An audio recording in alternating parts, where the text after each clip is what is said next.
muito bom dia e muito bom mês. Estamos no novo mês de março.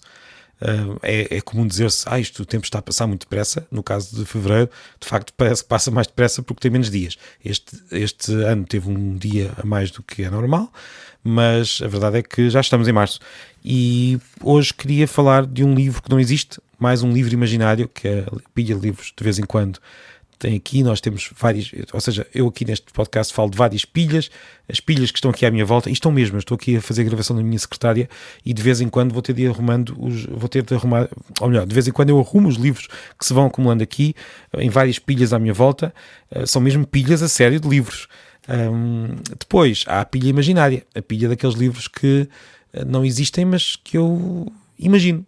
E hoje eu imagino um livro chamado, por exemplo, História do Universo sem sair da minha rua, algo assim.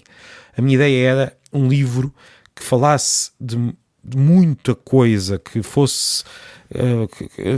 podia talvez ser um livro infantil, um livro que mostrasse, ou um livro juvenil, que mostrasse às crianças, ou mostrasse a um adolescente tudo aquilo que pode descobrir quase sem sair da sua rua. Por exemplo, olhamos pela janela, vemos árvores. Felizmente isso acontece em muitos casos. Olha, as árvores são plantas que têm muito que ver connosco. As células das árvores, se nós formos lá e virmos o microscópio, guardam, ou melhor, são construídas com uma gramática, se quisermos, parecida com a gramática das nossas próprias células. O ADN que nós temos nas nossas células constrói-se da mesma forma que o ADN das árvores. Todas as células têm origem numa mesma célula de há muitos milhares de milhões de anos. E nós conseguimos falar da evolução dos seres vivos, conseguimos falar de tudo isto olhando para as árvores que estão na nossa rua. Depois, podemos olhar para as pedras da calçada e este livro imaginário iria pegar numa pedra da calçada, iria descrever... Eu imagino este livro mesmo como feito com base numa rua a sério, numa rua concreta. Se calhar de Lisboa, e digo isto apenas porque estou aqui em Lisboa, gostava de ter um livro deste escrito sobre a minha rua. Então temos as pedras da calçada e temos, a partir destas pedras, a possibilidade de olhar para a geologia, a possibilidade de olhar para a composição do nosso próprio planeta, sem sair da nossa rua. Depois temos os carros que passam, que mostram a evolução da tecnologia, a evolução da própria espécie humana, dos meios de transporte. Temos as pessoas que passam na rua e que falam, que permitem, ou permitiriam ao escritor deste livro imaginário falar sobre a evolução da linguagem humana, a evolução da cultura, a evolução da humanidade, de onde é que nós vimos, e isto tudo a partir das conversas que nós ouvimos, de algumas palavras que estão na boca das pessoas. Depois podemos imaginar uma montra onde estão televisões, por exemplo, com aquela chuva que era típica e que agora já se vê menos, aquela chuva na televisão, quando a televisão não está a apanhar nada, na verdade está a apanhar a radiação do próprio universo, e esta radiação tem uma parte que é a radiação de fundo do universo. No fundo, é ainda o Big Bang a ser transmitido pelo universo fora e a ser apanhado pelas antenas das nossas televisões. E nós conseguimos ver isto numa montra da nossa rua, por exemplo. E depois imagino a mesma rua à noite.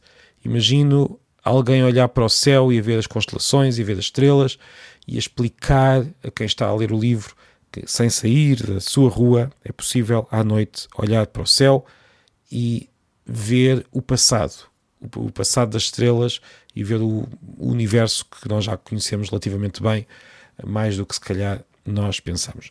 Claro que aqui temos um problema. É que numa rua da cidade, com todas as luzes que a cidade tem, olhar para o céu é mais difícil.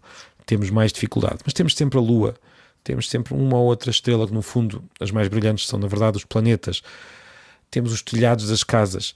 A pessoa que escrevesse este livro teria de imaginar a forma como iria conseguir contar esta história, como é que iria prender o leitor, com esta ideia muito simples. Nós, mesmo sem sair do sítio onde estamos todos os dias, conseguimos ter muito para nos interessar, conseguimos pegar numa pedra, olhar para ela e escavar com a nossa curiosidade de onde é que vem aquela pedra, do que é feita, qual é que foi a história do planeta para conseguirmos ficar com aquela pedra que depois foi partida por alguém que pôs naquela calçada que também tem a sua história. Podemos olhar para uma árvore, podemos olhar para as células. No fundo, a ideia é, sem sair do mesmo lugar, nós temos sempre à nossa volta o suficiente para alimentar a nossa curiosidade por muitos e bons anos. Agora, para que essa curiosidade seja, digamos, satisfeita, é preciso saber, é preciso conseguir interpretar, é preciso conseguir explicar de onde é que vêm as árvores, de onde é que vêm as células, as rochas, e para isso nada melhor do que ler.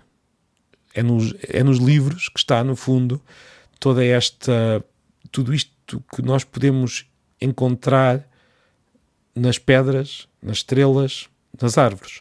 É como se os livros fossem aquilo que hoje se diz muitas vezes de realidade aumentada, quem fala daqueles óculos que nós podemos agora comprar e vê-se umas letras a pairar ou vê-se um ecrã.